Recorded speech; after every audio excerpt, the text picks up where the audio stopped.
L'inno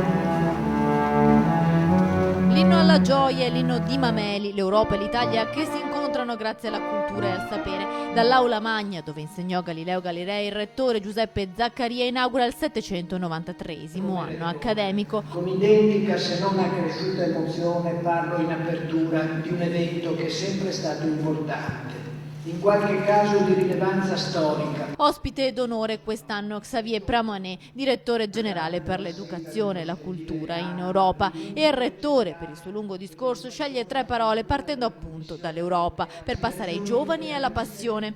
A quasi 100 anni dallo scoppio della Prima Guerra Mondiale, quando i paesi europei si affrontarono nel conflitto più sanguinoso della storia, divisi allora, uniti oggi nel grande progetto di integrazione comunitaria, ha detto. Ma in quegli anni avvenne anche una decisiva maturazione sociale, la necessità di prendere coscienza di un destino comune e dell'esistenza di una collettività nazionale.